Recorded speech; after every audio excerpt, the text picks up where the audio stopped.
Welcome, everybody, to our Sacred Self-Healing workshop today with the exciting subject of energetic health. Yeah, my name is Jona Bryndis. You guys all know me. I'm an energy coach, energy healer, energy therapist, and I wanted to take a few steps back and remind us of what energetic health actually is and discuss here or illuminate the fundamentals of health and specifically energetic health, what high and low energy actually means. There is so much of that floats around with vibes and whatnot. So feel invited here to participate. We're going to talk a little bit about vibrational states and what they mean and how they contribute and how we can best sort of approach managing our energies, and with it we will cover just the fundamentals here of energetic health and well-being. Yeah, so this is a very large topic, and so we need to first define what energetic even means to us. Who would like to share? What does energetic mean to you, and what, however it is that you understand it? What does energetic mean to you? In the English language, energetic can mean several things. Who would like to share? You should all have a green microphone and a green camera. You don't have to turn on your camera, but you can. But you can all directly speak into the microphone. What does energetic mean to you? Feeling a lot of life force, feeling like ready to go? Does it mean high and low vibes? Does it mean woo? What does it mean to you? What came up for me is a word you already used, is life force. Mm-hmm. Is how I've always looked at it, related to it. To me, that term kind of contributes to both spiritually and scientifically in a way. Yeah, I don't find it out of the realm of each. Scientifically, you mean like as in like what you can touch, what you can feel with your senses, say? Is that what you mean with scientifically? Yeah. Like something that can be proven. Yeah. Right. Yeah. Something tangible. Tangible. In a way. It's mostly physical in that way, right? The way you initially understand it. Energetic, the sort of vitality, right? That's mostly a physical thing. Although we can, as we all know, also feel emotionally down sometimes. And while our bodies are functioning well, it can still influence our energy, right? Our energeticness, right? Yeah, well, physical, yes, very. And not to get too woo-woo, but it's almost, it borders into like something you can't see. I mean, like a invisible force or something like that, Okay, how do you feel that? How do you feel when you report this to yourself, like you feel energetic or not energetic? Let's just start right here. Yeah, how do you feel that internally? Well, since I'm in the 3D mode, I definitely would feel that physically. First, if I felt I don't know, just not on top of it, or drained a little, or tired, or whatever that would mean at the time. Yeah, so the woo part that you just mentioned is not necessarily separated from that, but it encompasses more than just the physical, right? Like this one example that I just made, you may feel good, yeah, but your Yeah. physical feels kind of drained, or vice versa, right? Sometimes we actually feel Right. good, but our physical is really drained. How do we work with that? How do you guys work with that when you say wake up and you realize, oh, today it kind of takes me a little longer to get going, right? That's kind of like how we subjectively experience this, right? We may not think in this analytical way. What is it now? You know, is it my body? Is it my emotions? Is it my mind? Is it my etheric energy?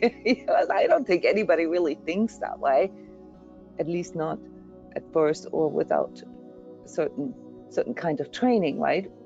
At first, we subjectively experience ourselves as sort of a readiness or not, isn't it?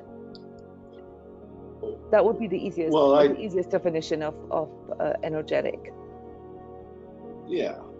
I mean, in the case of you know, sometimes my checklist starts with, have I consumed any water today, or do I have enough water in me, or you know, I do proper intake. You know. So you go into this self-reporting. You ask yourself. You have a sort of a list maybe in your head that you already know can influence or impact your energy of the day. Is that right? Like water would be one thing, on the list. Yeah, a list of possibilities, I guess, that, you know, just options for me. Yeah. Yeah, what are some other options that you immediately kind of check on? Like, did I drink enough water? I guess, did I have enough sleep? That's kind of like the thing, right? I mean, we all know that if we only sleep for like 3 hours or something, that we might be a little tired the next day. It's not like a mystery to us, right? But water can impact our energeticness, right? Hand in hand with all of that would be diet, you know, your food intake. Diet, food, yeah, big one. Yeah. What else are you checking? Like the sort of the first scan that you do with yourself, where you're like, okay, I'm not feeling as ready or energetic as normal. Let me check, you know, if there's anything I need maybe, or if there's anything that I didn't get enough of. Well, for me personally, it's, you know, it's probably, I'm feeling within, I'm checking within as I'm moving about, get up. And so as I'm moving, I mean, I know my body well enough if I'm, you know, my lower left back is stiff a little bit, or if I feel achy over here in the knee joint, or, you know, something like that.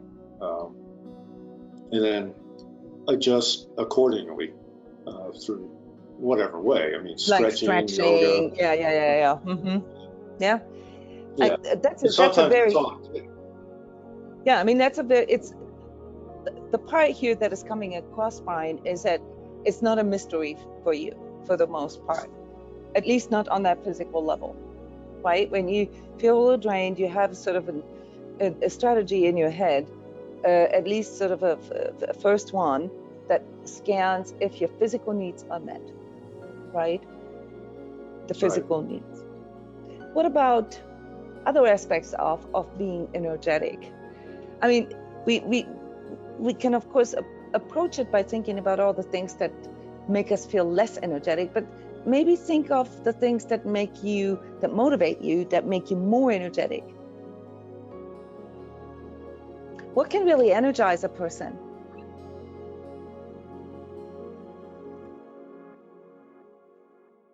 Or what can energize you?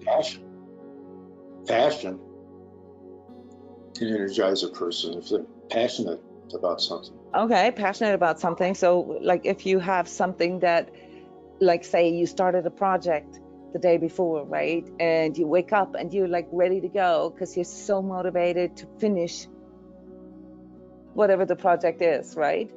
Is that what you mean? Yeah, passion. What else? Yeah. What else can motivate us? What else can make us feel energetic?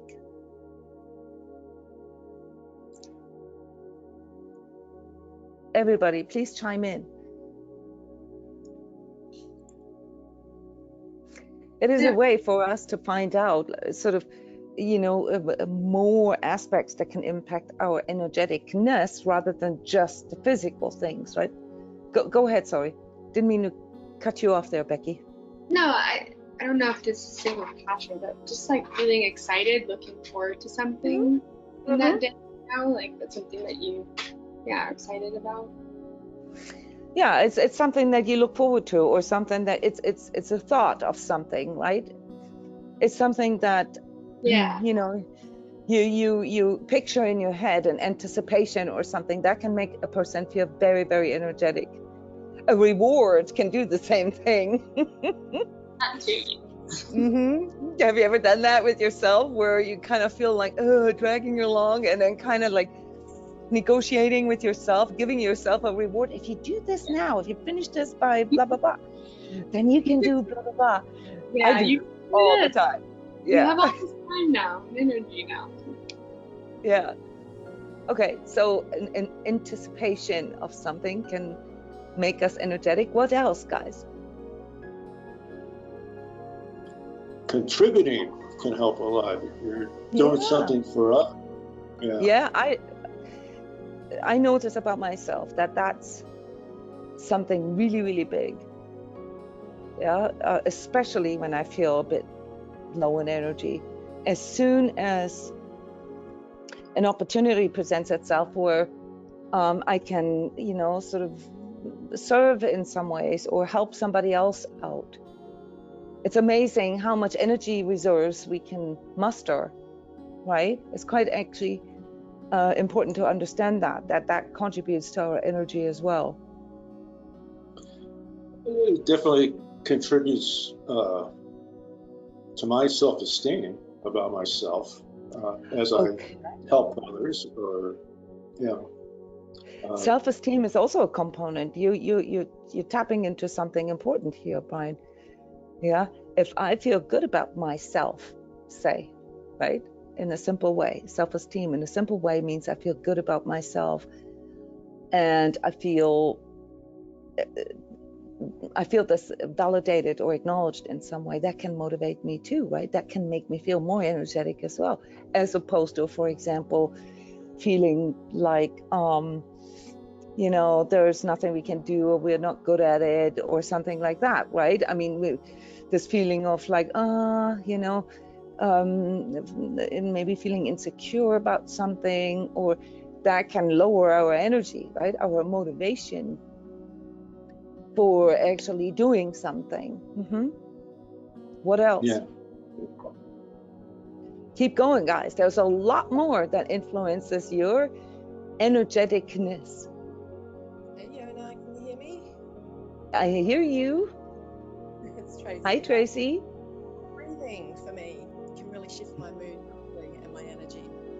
Say that again, please. Breathing can shift. Breathing.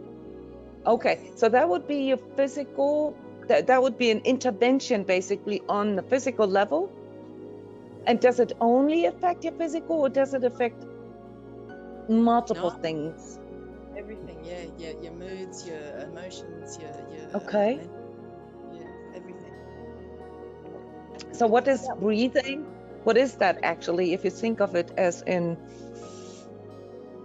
like what kind of, I mean, it's we all breathe all the time, right? I mean, breathing isn't really something that we have to use as a conscious breathing. Okay. Yep, the stopping, and I guess even it's just that stopping action in itself, and then the stopping to breathe, taking the deep breath in. Yeah, it's that whole stopping. I like that. It's like we're prioritizing something in that moment. It's almost like a way to regain control, right? Yeah. Because in that moment we're like, wait, whatever is going on here is sort of on autopilot or whatever. Yeah, shallow breathing, for example, or not breathing at all. Yeah, when something unexpected happens, for example, we all sit there and stop breathing, right? Okay, I'm back. So conscious breathing is basically stopping something, prioritizing, you know, becoming more aware, becoming more conscious of what is going on right now. And it's also, as many of you know, something that reconnects us with our body.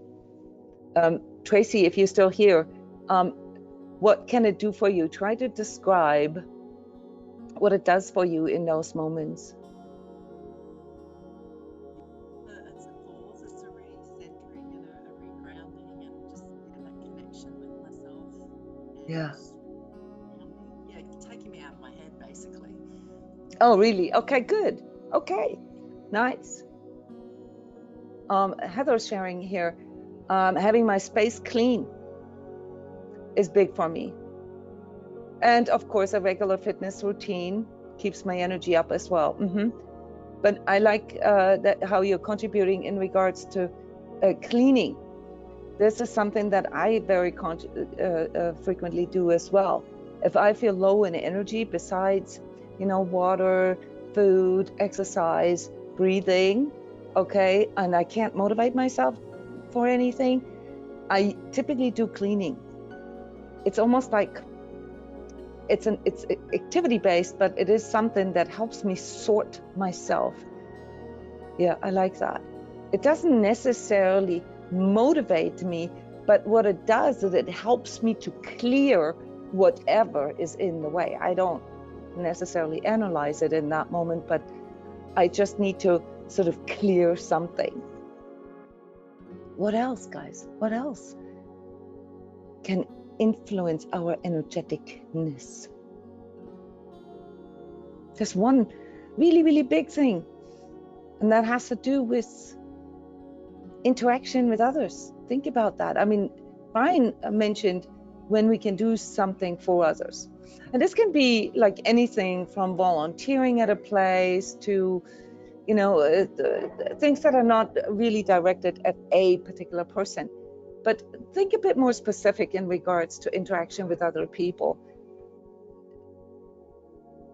Can that influence your energeticness? I mean, who knows those type of people that you have a phone conversation with and you hang up after, like, I don't know, 15 minutes or whatever, and you feel completely drained. I'm sure everybody has experienced that at some point. Yes. Okay, so what is it about that interaction that influences your energeticness?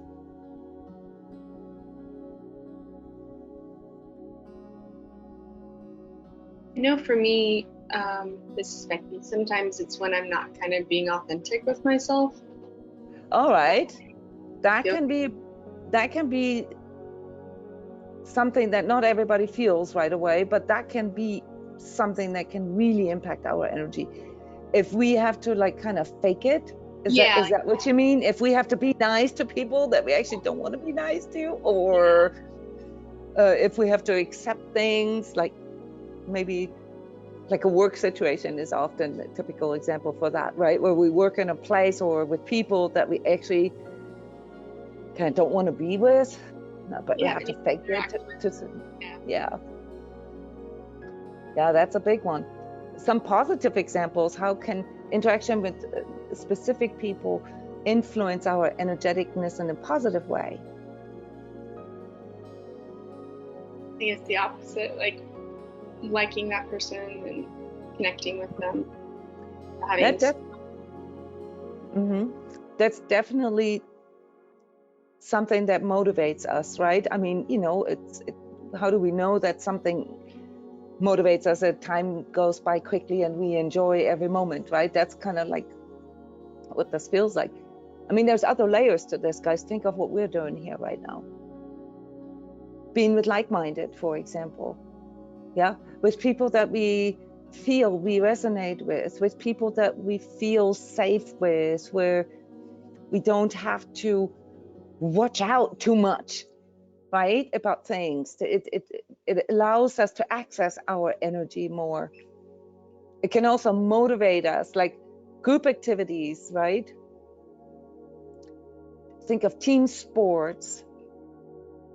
There is a togetherness in something that doesn't necessarily have to come out of ourselves, but comes out of sort of the group goal.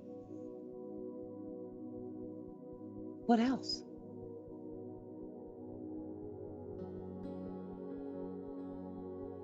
What else can influence our energeticness?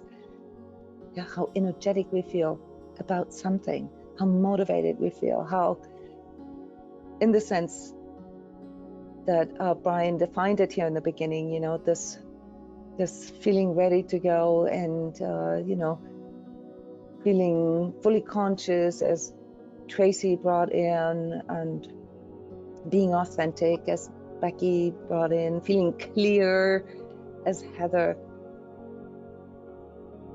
brought in. What do you mean, Heather, when we buy into it? I'm not sure if I understand that. Yeah, I'll try and explain it with my voice. If I commit to something, like if I buy into it, if I, what would be the word? Oh, you commit. Yeah, commit. like I decide this is what I want to do. Yeah. Yay. I get myself pretty hyped up with that. Yep. No, that's awesome. Yeah, to buy into something has a bit of a negative connotation for me, but to commit is a bit more, you know, this sort of self-chosen, self-selected, right? Yes, I'm going to do this. Yeah. We're not talking about how long this lasts. We're just talking about some things that can positive and negatively affect our energy at any given time. All right. I think this is enough for us to have sort of to get a good feel for the complexity of what energetic health actually means, right? We've just discovered that there are multiple layers to that. And Brian already mentioned some aspects of that, some of which they're more tangible, and some of them are less tangible. So physical, emotional, and mental. Yeah, examples of physical health would be food, water, sleep, exercise. Emotional would be, you know, sort of authenticity, for example, how we relate to a person or a place emotionally. And mentally could be anything from goal setting to a commitment to an anticipation.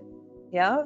And of course, the negative aspects of that when these things are kind of violated. Then we have the spiritual, which is a little less tangible and unseen for us. And that has to do with alignment. That has to do with, for instance, being with like-minded.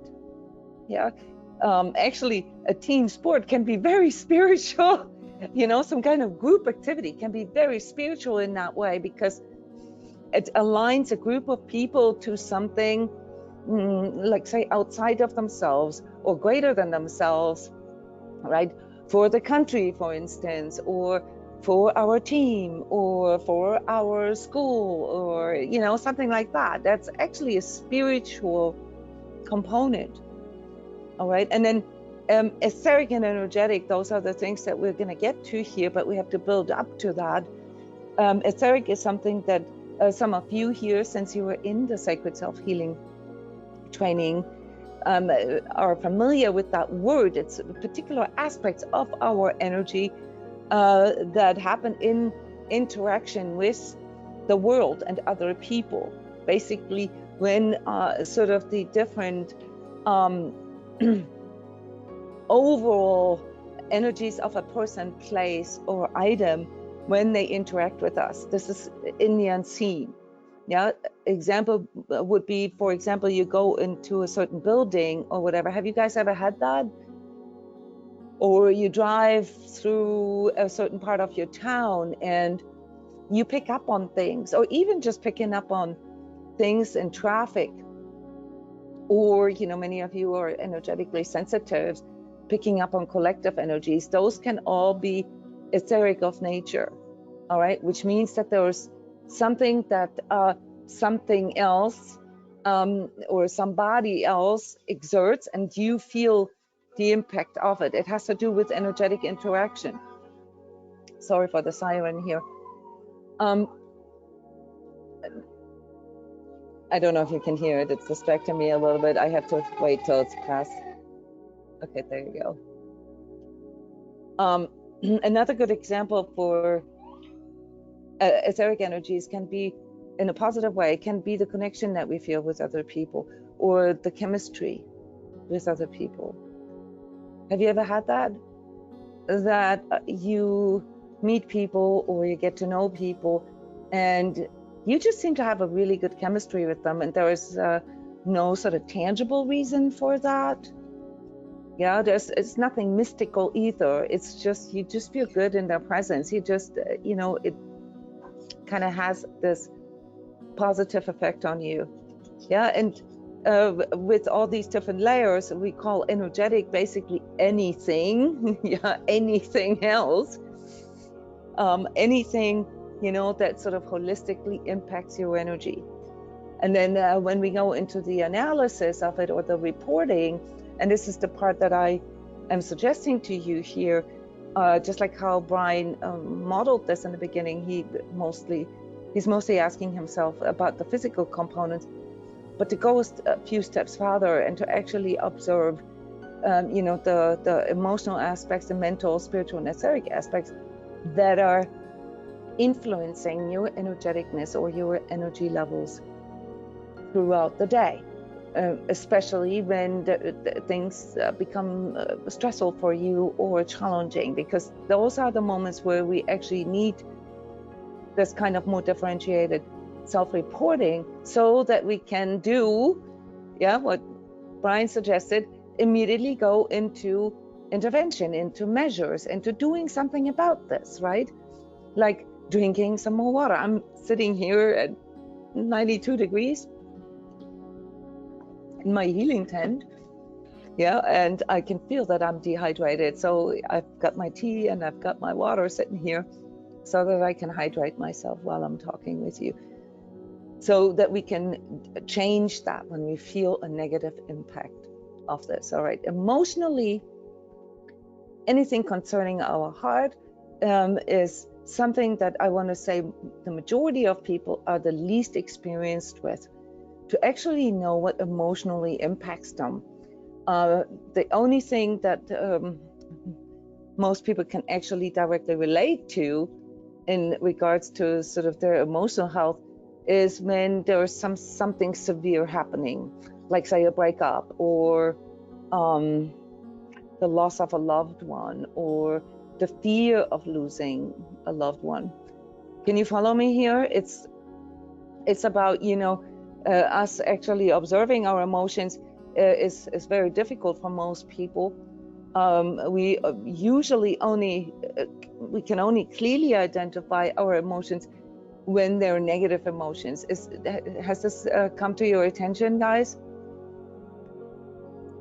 Most people actually never ask themselves what their emotional state is. They only pay attention to it, kind of like similar to what Tracy said earlier, when something is completely out of whack, yeah, when something is bad. Okay, so this is something that especially, you know, those of us who want to, you know, sort of understand our own energeticness a little better, that I recommend to everybody to work on, just as a general sort of increase of literacy, vocabulary with myself, is to learn to describe my emotional states in a more differentiated way. When we do this, we find out something else, and that is that emoting and feeling are actually not the same thing. Who would like to comment on that?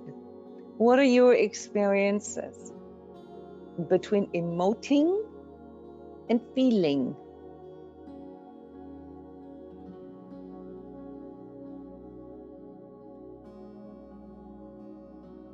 The English language here almost makes this a little harder. In other languages, there's often vocabulary words that are way different for these two different ways of perceiving our emotional state.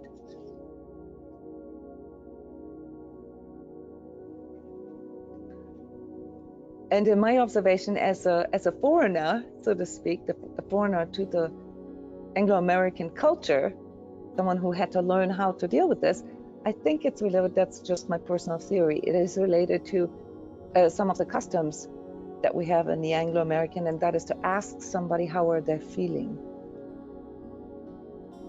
or how are they doing interchangeably.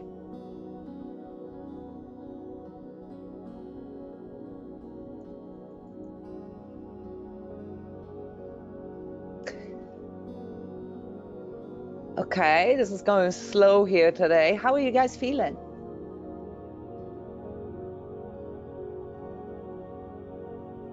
When I feel, it's more kind of overall. Like sometimes, I mean, I'll say like I feel angry or I feel sad, but now that I'm thinking about it a little bit more deeper, it's more like an intuition, like a sensing kind of. Yeah, thank you, Becky. That's actually a really good distinction, because you can feel, I mean, most people, quite frankly, when you ask them how are you feeling, they say good or bad. And you know, and that's just basically sort of an overall state, like you just said. It's completely different when you ask a person, what is your emotional state? Where are your emotions right now? Right? So the English language is a little tricky here, because it's more difficult to inquire about a person's emotions in English. It gets wishy-washy between those two words, feeling and emoting. So nobody really says, I am emoting, blah, blah, blah.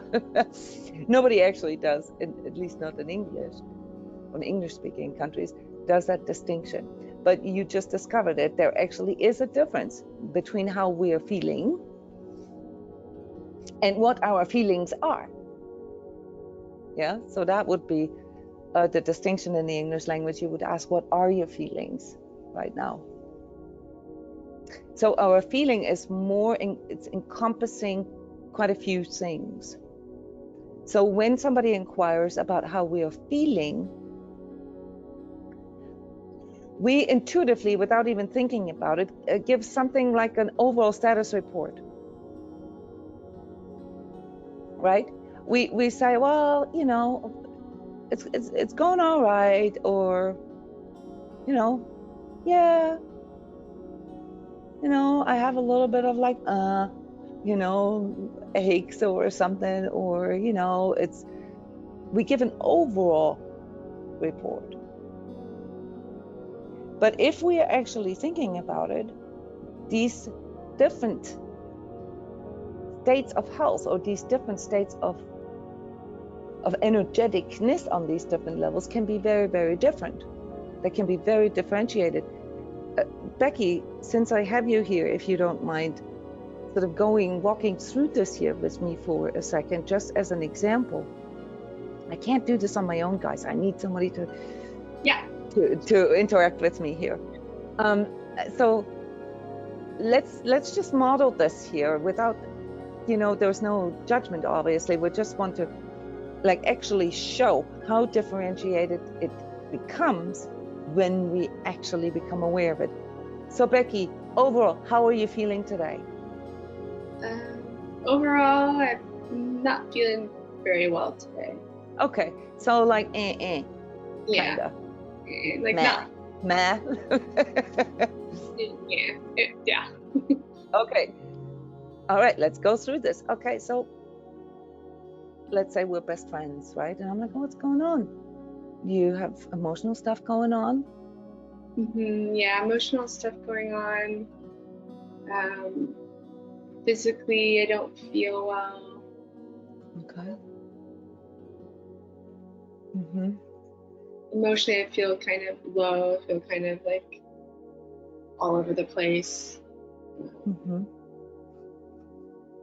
What does that do to you, like in regards to the thoughts that you have in your mind? What makes that? What makes that? Trying to like fix it. And I want to fix it, and I want to change it. And I don't want to feel the way I feel. Okay. And how does that feel to you spiritually? Like what, you know, like how your spiritual is often the context, you know, and and the purpose of things, right? The meaning of things, yeah, without religion. So spiritual doesn't actually mean religion. Spiritual, this is another of these linguistic things in English, that the word spiritual and religious are often used interchangeably. But if you think of spiritual more like as sort of the overall meaning and purpose of what you're experiencing right now, like your spirit, yeah, is your spirit high or low, right? That would actually be a little more precise. How's your spirit today? Are you very spirited, regardless of your kind of like meh kind of overall feeling, or is this also impacting your spiritual, like seeing meaning and purpose and things? It at times it impacts it more. Like it's kind of been up and down. So there are times when I feel very low spirited, and then like feel a little bit more motivated and feel a little bit more spirited. Now, Becky, you've been around for a while, and you also I happen to know this, our mental health counselor. So you already have a good vocabulary for these kind of things. So I feel confident to ask you if you feel any specific energetic or etheric kind of things that are impacting your feeling right now, not your emotions, your feeling, the overall feeling. Is there anything that you pick up on energetically or etherically that is impacting your current state? Yeah, I feel like kind of bombarded. I had a phone call with family, and that always I had kind of some mixed emotions around that. With some of the family members, I feel safe. Well, some I don't feel safe around. So it was okay. I felt bombarded. I felt not really kind of centered. Probably plus the overall situation that we all feel bombarded by right now, right? The uncertainty of the times and pandemic and all the media stuff and so forth. Okay, so it's tricky right now for you. If somebody would inquire about your energetic health right now, you would at least need to use 5 sentences or so to describe what it's composed of. Yeah. Right? Your energetic well-being at this very moment is very complex. Yeah. So this is something that we all need to learn to self-report to ourselves. Okay, because let's now talk about what influences what. Now, you are already somebody who's interested in sort of trying to figure this out. I mean, the profession that you have is kind of like, the profession of trying to figure this out for others. But let's go work with yourself and the statements that you made here. Which of these aspects do you think which do you think is causing which? And there is no right and wrong. It's a very subjective feeling. Do you think that your physical condition is influencing the way you feel emotionally? Do you think that this energetic family stuff is influencing your emotions? Or maybe it's your thoughts that are influencing it all happens physical. Which way around do you think it goes? I noticed the physical first. Like how it feels. Like I felt very contracted last night. Okay. How I felt in the physical, and then I had thoughts about what I was feeling about in the physical.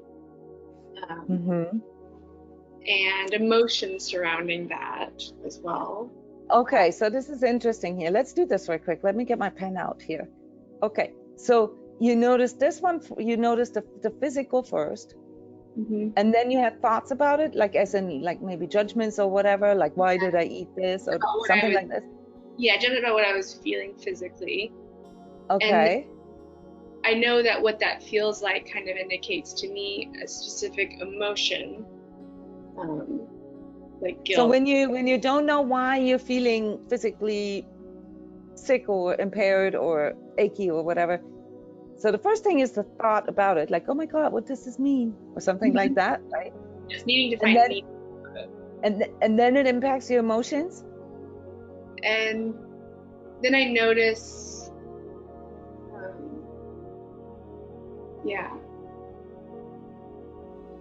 because I don't necessarily feel the emotion right away. It's more goes to my mind. Then it's kind of. But it impacts your emotions, right? Because now it's like, being scared or fearful of something, that's an emotion. It comes through a thought. Yes. Okay, but it's the thought that triggers the emotion of fear. Yes, because then fear, Okay, and now you have that, and how do you think this goes here? Like, how are these things disconnected, or do they play into this as well? They play into that. So there was this sense that it was kind of something energetic, because I could feel my energy constricting, like contracting. Was that a thought that it could be something energetic, or is it something that you actually sensed?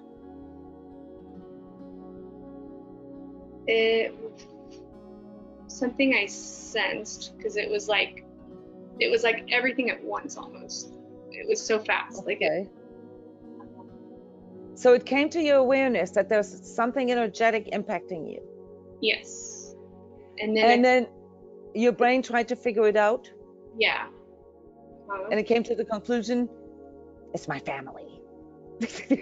Well, today it was my family. Last night I didn't know what it was, and that was what the fear was.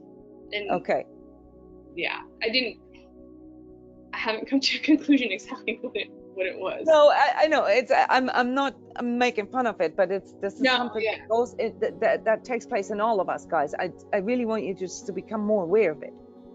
Okay, because it happens for most of us, it happens in certain patterns, and that pattern is differently for each and every one of us.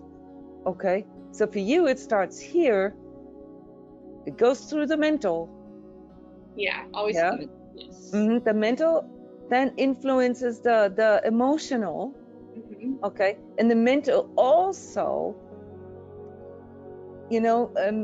obviously not just mental as in like being mental, but as in like thinking about it, trying to figure it out, right? And there is a logic there for you. Yes. Something that has to do with your experiences and so forth, that allows you to see that there's also some.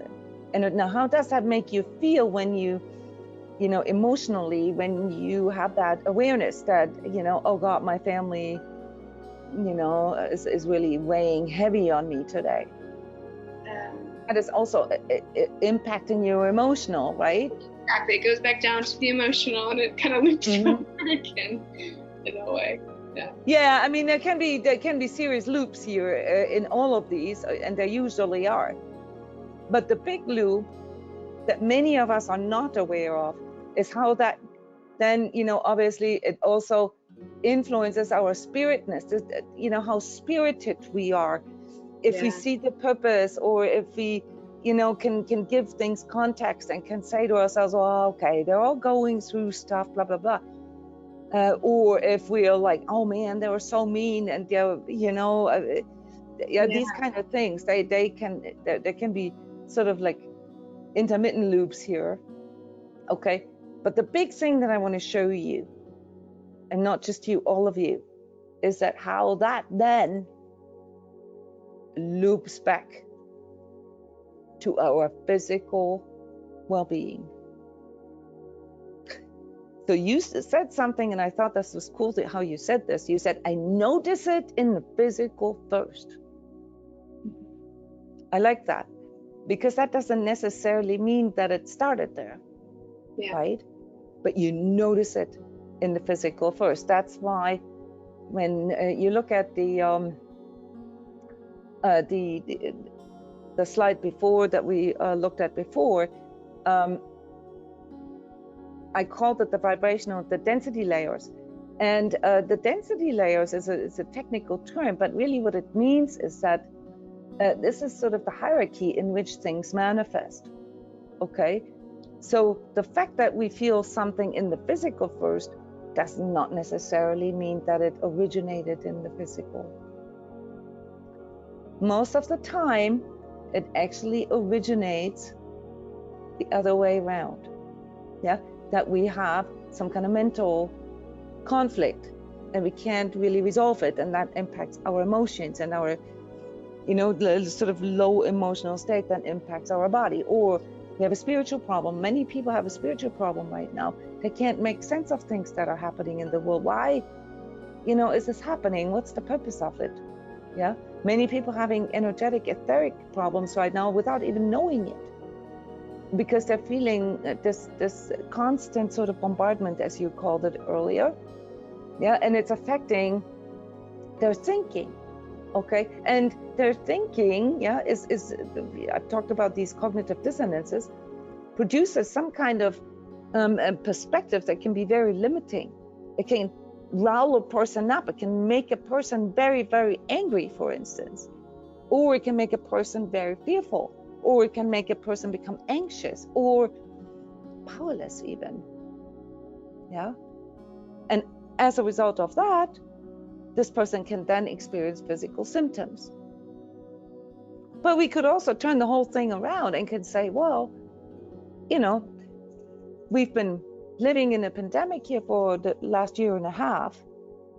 Our nervous systems, which this is physical, our nervous system is really stressed just due to this outer situation, which is a combination, you know, of energetic, spiritual, and mental energies. Yeah, because if nobody would have told us that we are in a pandemic, the effect on our nervous system would probably be way less. Yeah, I thought about this morning, how that was like 100 years ago when we had this big Spanish flu pandemic in Europe. What that felt like for people, because I didn't even know that they were in a pandemic. But besides that, you know, so we have to see how these things all influence another. And some things originate in the physical where we notice it, and they impact our emotions, and they can impact the way we think about things. But the bottom line is that they're all interconnected. And when we want to harness, yeah, and better manage our energy to, you know, sort of increase our energetic health, we need to train ourselves to look at our energetic health from these different perspectives, these different level of self-experience. We have to train ourselves to actually feel into this, because only so can we actually come up with intervention and self-healing, or successful, effective self-healing measures. Yeah. So you guys were actually sharing some really cool self-healing measures. Something like cleaning the house, consciously breathing, drinking more water, eating better food, staying away from people that we don't feel safe with or authentic with. You know, maybe coming to something like a prayer group, or like this workshop, yeah, where we can feel the presence of like-minded, and where it helps us to focus ourselves on the things that help us to give things meaning and purpose, right? So these are all things that we can do. But look, when you have a physical problem, okay, it's not always, or doesn't always make sense to look for, like, say, an etheric or energetic explanation or intervention, because you could just be physically feeling this way right now because you simply didn't sleep enough, or you didn't drink water, yeah, or you are trying to solve a problem that has to do with, like, say, you being in an emotionally stressful, say, relationship, right?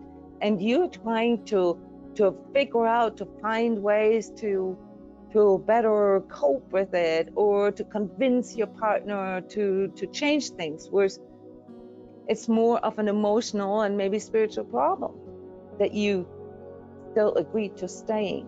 in that situation. So it's very important for you guys as active energy managers, yeah, to always go ask yourself, not to analyze too much and turn every stone and constantly questioning yourself, but in your own self-reporting, you need to recognize that whether you're feeling good or bad, all right, is composed of many different layers. And I have seen this over and over again, how people are trying to resolve issues on the physical, or issues with money, or issues with energetic problems, or issues with spiritual problems in the wrong areas.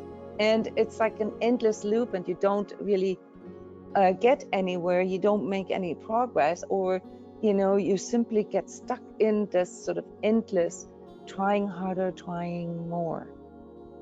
Perfect example would be trying to work with spiritual and energetic things through knowledge. Who of you has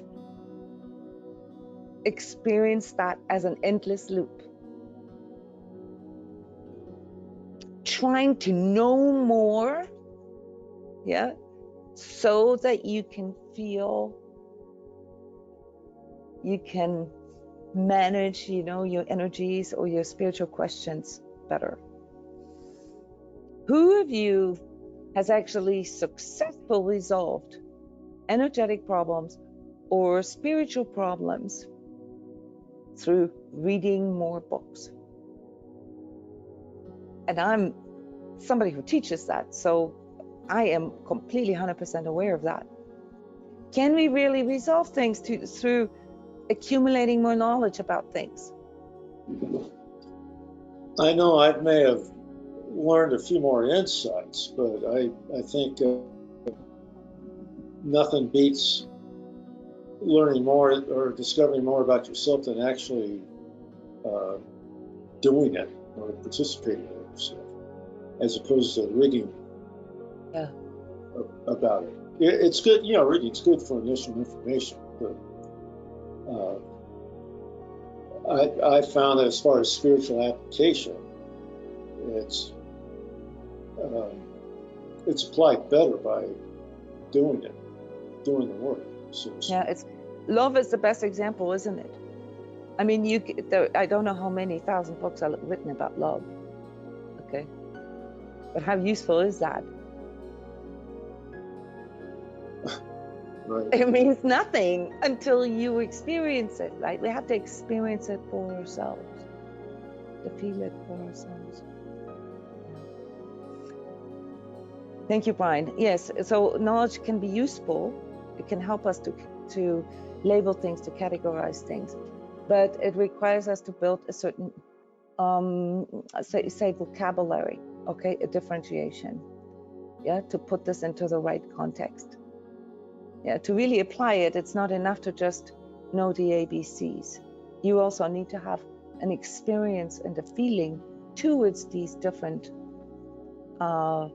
layers of how things can influence you and your health.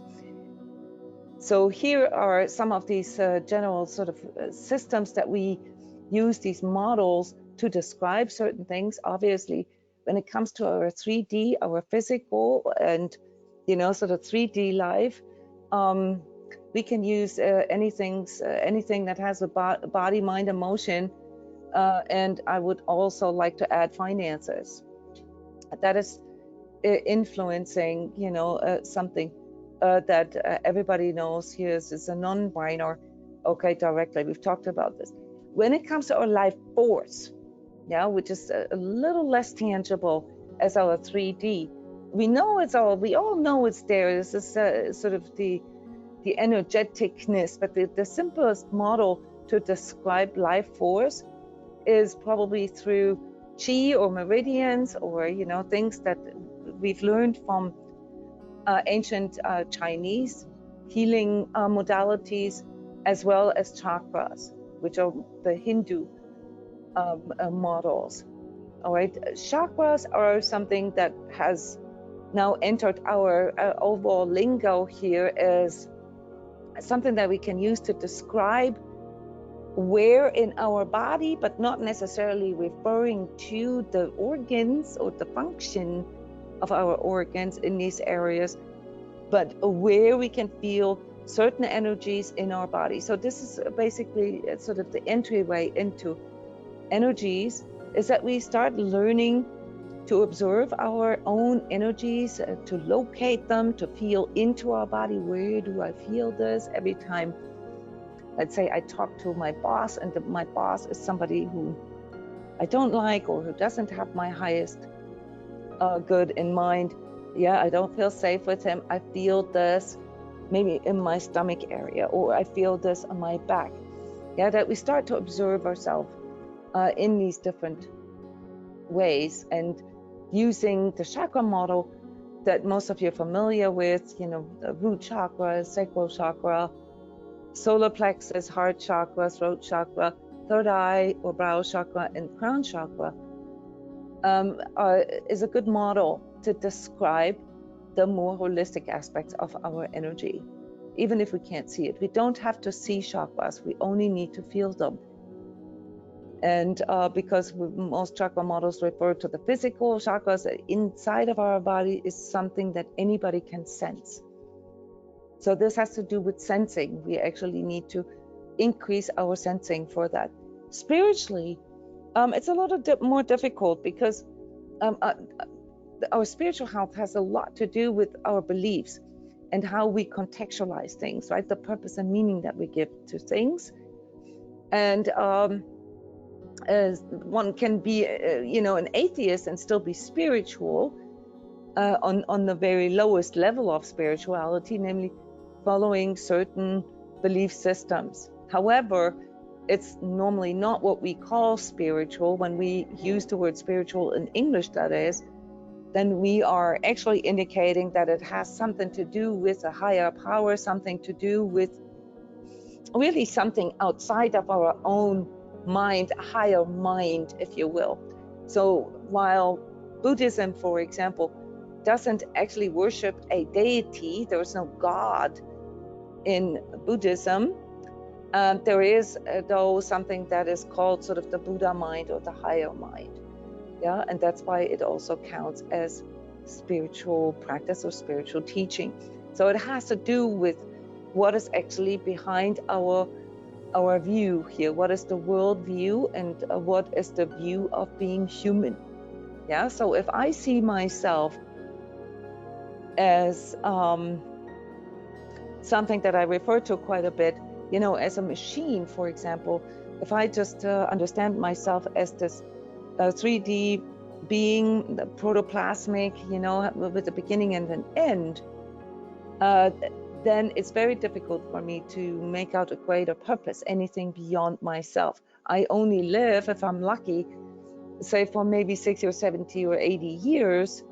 And from that view, from that perspective, there would be nothing before me and nothing after me. And a lot of times that's very restrictive. So we have to start, you know, becoming a little more aware of what our world view and our view of humans and our life view actually is. And that can also be worked on. This is typically what we do with spiritual work. We change that. We start reframing it. We start seeing a greater purpose. We start seeing or try to see it and work with it. You know, something that connects us beyond just our own sort of 3D existence. Yeah. And then energetically or etherically, I'm using these two words here without differentiation for this workshop. It's more sort of the collective and the interactive part of our perception, namely how things are playing out. Also how we see them maybe in altered states, for example, in our dream state. So energetic things are not necessarily tangible, but they are still very real, because we can all feel the impact of energies on us. Yeah, that can include people's energies. Yeah, like Becky gave us the examples, even if it's our own family. as well as the energies of a certain place or the general environment that we are in. So when we talk about energetic health, we have to include all of them, and in the process of wanting to become better energy managers, learn how to differentiate more and work with this in a conscious way. Yeah. And here is a sort of a quick overview of what the fundamentals of health are. You can apply this to any of these layers. Yeah, but especially if you look at energetically health, your energetic health, you always want to look at all of them. Okay. And the methodology that we use for this, basically the protocol that we use for observing our energetic health, and then basically being able to start becoming active, proactive, and maybe preventing things for the future, or becoming able to do early intervention, requires us to do these 6 things on an ongoing level. This is a bit mental, bit intellectual, but it is important for us to become aware that the process needs to be broken down into these conscious steps.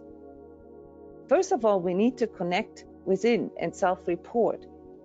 So it is not enough, and I don't know if you guys feel that way too, but I remember being, I don't know, maybe a young teenager, and besides all the hormonal stuff and so forth that are going on at this age, like 12, 13 or whatever, that make everything like really out of control anyway. But I remember not having any sense for whether I'm feeling low due to physical things, due to emotional things, or due to what's going on in my mind, or due to what's going on, in my environment.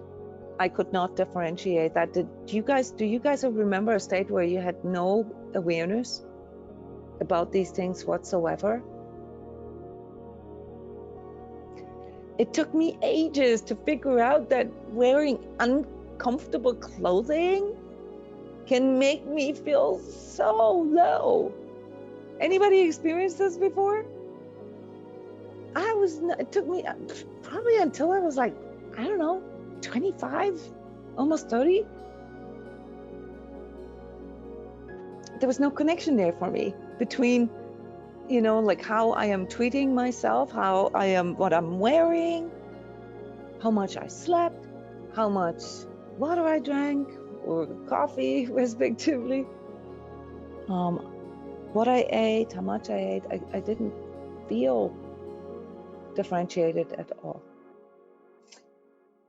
When I was working as a nutritional consultant in companies, I found out that this is actually quite severe in people sometimes, because if they are continually doing unhealthy things, what happens is that they also lose the ability to feel when things are unhealthy. And so it became almost like my mission in life, to help people to get a grip on this, to energetically work with this a bit more consciously. In other words, to really feel in and report to yourself, okay, this is how I'm feeling right now. I don't need to analyze. I just need to ask myself, go through the list, right? How does my body feel? Okay, today I feel very sluggish. I feel a bit low physically. Emotionally, how do I feel? Actually, emotionally, I feel really good. I'm very motivated and very spirited too, because there's something that I'm anticipating here later tonight that I have been looking forward to. So that's what's going on mentally. I'm a bit conflicted. Spiritually, I feel really good. Etherically, I feel under the weather, like most of you energetically sensitives. So I always have to assume that part of my physical condition is also part of the energetic conditions. So this is how I self-report to myself. There's no judgment. There is just basically recognizing that there's stuff going on, okay? Then number 2, we need to remove that which makes us sick. All right, can I remove collective energies? Can I do something about my physical? Yes, I have been. I'm trying. Okay. So this is something that I can tell myself, I'm working on it. Can I do something about my mental confliction? Well, I could. I could. Here I am conflicted, and my body is like, oh my God, all I want to do is take a nap and not think about it. Yeah. Does any of this sound familiar to you guys? Then, there's certain things that I can do and certain things that I can't do. I have already removed that which makes me sick, which means I'm not drinking as much coffee as I normally would, because that probably makes me sicker. And, I'm consciously dealing with my inner conflict. All right, that is what I can do right now. I cannot remove, all the scare around being sick or not. I cannot remove the pandemic. Okay, these are not things. In my case, it is that way. Number 3 is focus on what empowers and strengthens me from within and from outside. I've intuitively already done that. I've cut out things that I didn't have to do or that weren't that important, so I've prioritized better for today. I still have a few things that I need to finish, but I can also do them later. Okay, so I have shifted my attitude internally towards what can help me heal, what can strengthen me, what will make me feel better.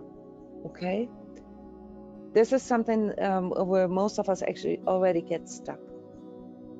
We're not focusing enough on what can make us feel better.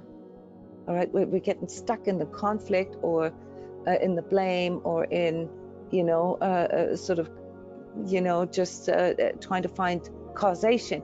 But we forget that it's our responsibility or, responsibility to actually do something about it.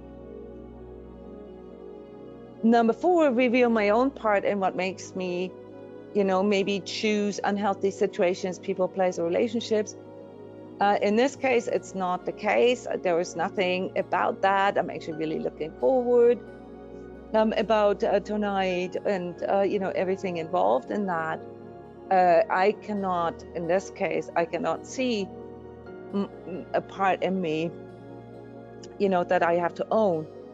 But there are many, many situations in my life where I know exactly, what my own part is in, say, maybe causing or exacerbating or, actually, enabling certain things. So in this case, I don't think that's the case. But you guys know what I mean, right? Sometimes you have to just look into hey, wait, what about, how in conjunction with others, what about my part here, Becky? This can be relevant for you, because if there's patterns that happen in our relationships or families or at the workplace, and and there's a part in us that kind of fuels that or enables that, then an active energy manager starts thinking about what can I do differently. Yeah, because if I keep doing the same thing over and over again, I cannot really expect different results. Yeah, so there's got to be something there that I can contribute, that I can change. Number 5, evaluate what I can and can't change. Yeah, so I get to this place oh, okay, yeah, there are some things that I could change, but sometimes it's not in our power to change those. This is also part of this reality check and working with truth, accepting things the way they are, because sometimes it cannot be changed, and sometimes we just have to live with certain facts. Yeah, we have to live with a certain risk, or we have to live with the fact that it's raining outside. Okay, and I cannot change the fact that it rains, but I can change the way the rain affects me, for example, by taking an umbrella or a raincoat outside. And last but not least, I need to integrate my choices, like what I deem to be healthy or unhealthy for me, and make this a conscious choice. I can say, well, I don't really like umbrellas, so even though it's impacting me negatively, I'm going to go outside in the rain without an umbrella.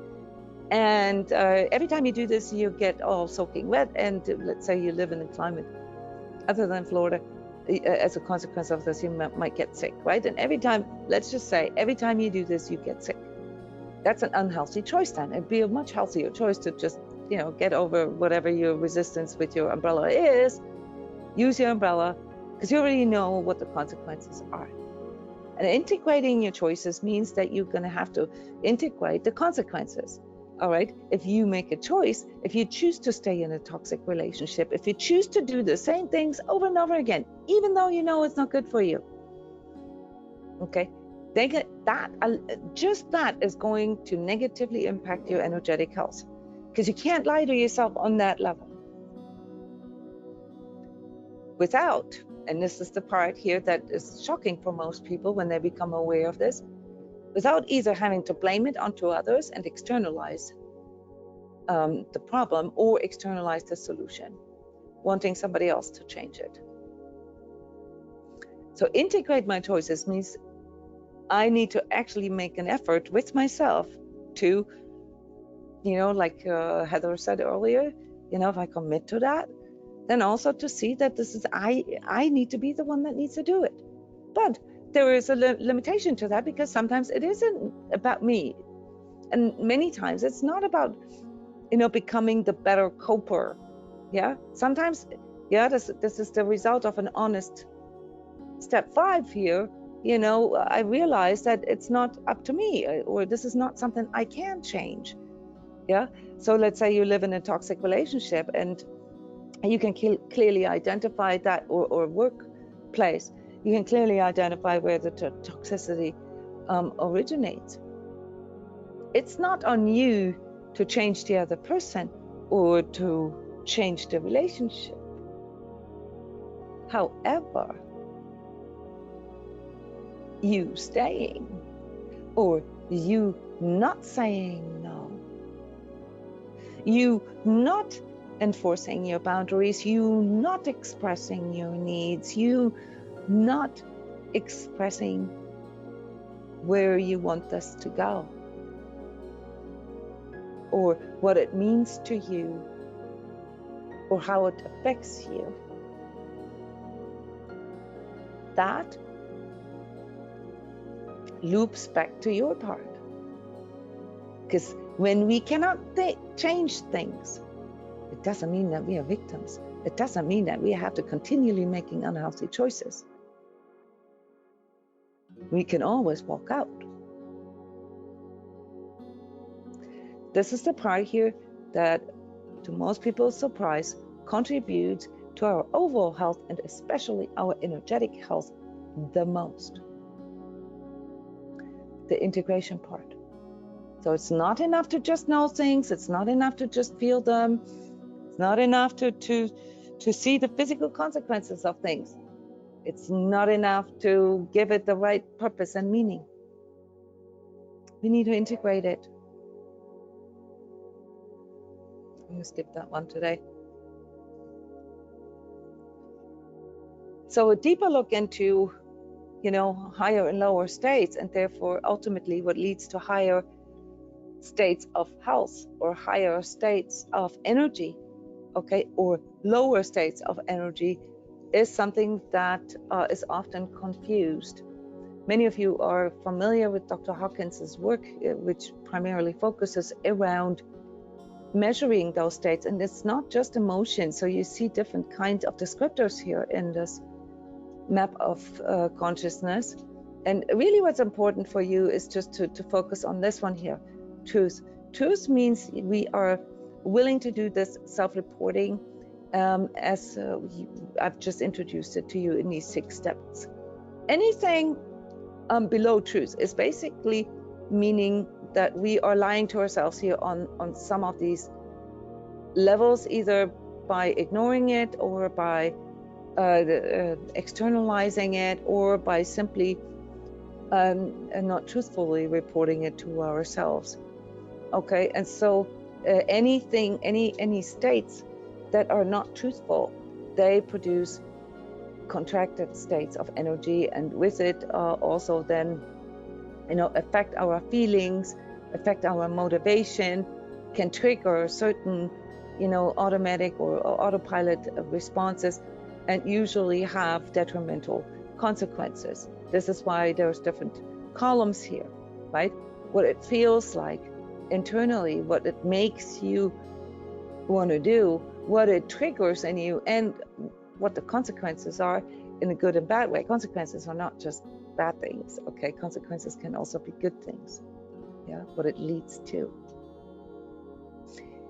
So to summarize all of this here, and without going deeper into the higher and lower states, and just by looking at it from that perspective of, am I truthfully reporting to myself? Yeah, am I fully present with myself? Yeah, am I actually following the fundamentals of health? We can see that our overall energetic health is basically a constant balancing act between body, mind, heart, soul, and spirit. It's a constant balancing act, which requires us to be fully present. Yeah.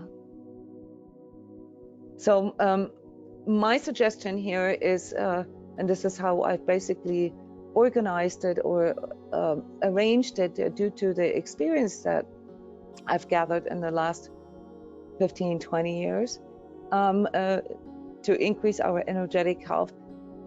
This is how I've arranged it. First, we need to learn to pay more attention to ourselves. And we do this through, differentiating between sensing, feeling, and perceiving, how we did this here at the beginning of the workshop. Then we need to learn methodologies or protocols, how we can balance, how we can do sort of intervention, early intervention.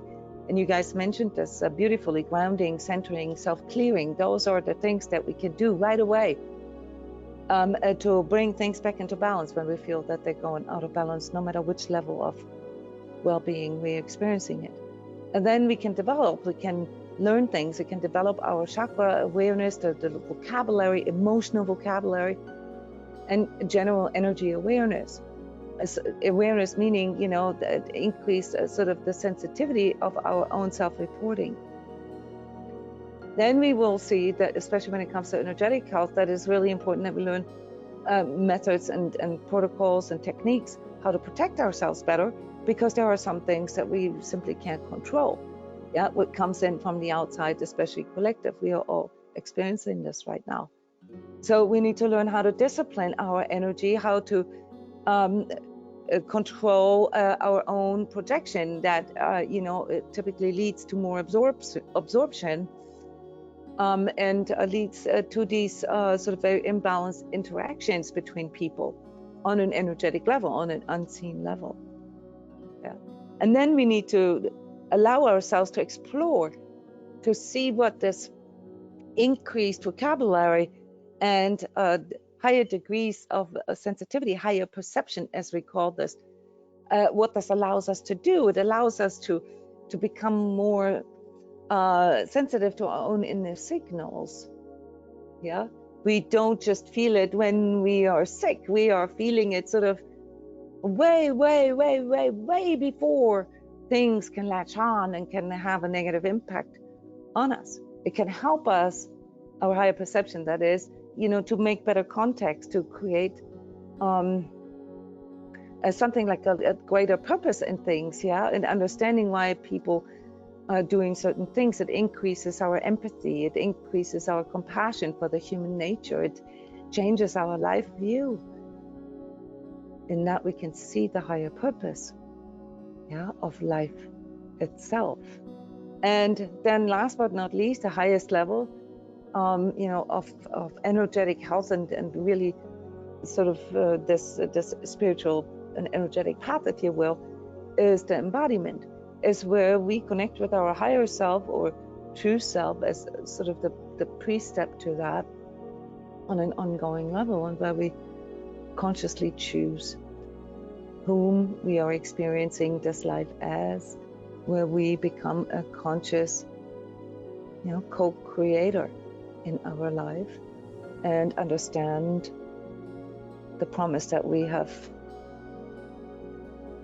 come to fulfill, the promise to the divine, the promise to our own higher self, which we then basically feel as fulfillment in life.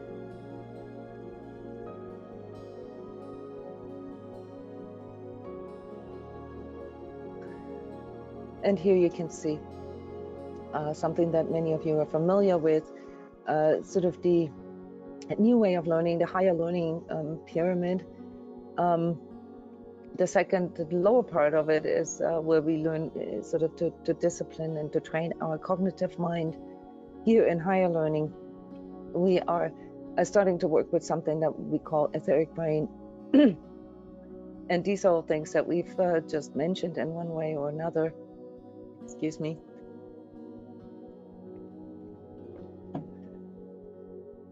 That then allows us to really sort of tap into higher consciousness and all these different layers of self-healing and energetic well-being.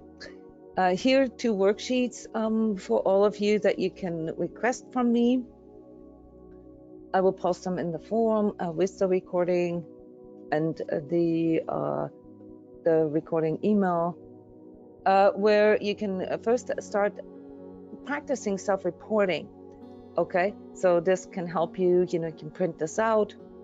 You can just get used to it over time, where you report to yourself how you're feeling physically, and then you investigate it, based on, for example, what are my needs, my unmet needs here. Okay, are they fulfilled? Are they met or are they not met? You know, my need for sleep, my need for exercise, my need. Yeah, so this is something that Brian exemplified for us in the beginning.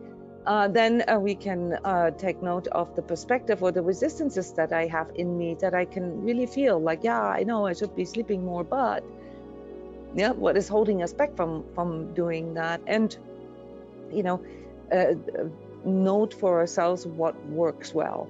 So these sheets, obviously this would be for, you know, one day really, or one self-report. You can do this like for 7 or 10 days, and you will notice that the way your inner signaling works for you is much more, or is becoming much more differentiated. So the more you ask, the more you tap into this, the more you will actually also be able to differentiate. Okay, and then this is basically here then sort of the advanced version of that, where you already know how to inquire about your different states of energetic health, and where you identify what's balanced and imbalanced in your on that level of your energetic health, and what you need for more harmony. It seems very mental when you break it down that way, but when you do this every day, you know, for like I said, for a week or two, you start getting used to it, and you start seeing yourself that way, and you start seeing other people that way as well. You don't just see them as a body. You don't just see them, you know, through the lens of your or their emotional or psychological health. You don't just see them sort of based on their opinions or their you know, what they say. You don't just see them based on their beliefs, yeah. So, and you don't just see people sort of as a walking sort of etheric energy. You start seeing people in a more differentiated way. It really helps to it really helps in regards to respect and honoring the journey of other people. It really explains a lot of things that are still unseen for us, especially in regards to interaction with others. So it has to start within ourselves, the self-observation and the self-reporting. So this concludes this workshop here, guys. It's the first time that I've finished on time. Just wanted to briefly mention that since you guys are all Sacred Self-Healing members, you probably already got the email here that you are all invited to join the new energy course that I have that launches next week. It's a combination of digital online platform and workbook and energy transmissions. So it goes a step farther than the Sacred Self-Healing program. Also comes with a personal energy coaching session and 6 group trainings. We are doing live sessions together.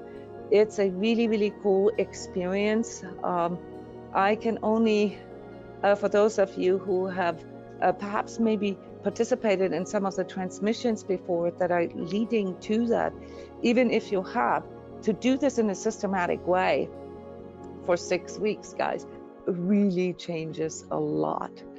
Yeah, so for those of you who really want to explore and systematically do energy management, a great opportunity for you. It's for anybody really, so you can also recommend it to others. It's just more expensive for others simply because they don't have that lingo yet, and it's a lot more work for me to work with them than for you guys who have already had the fundamental training through the Sacred Self-Healing course.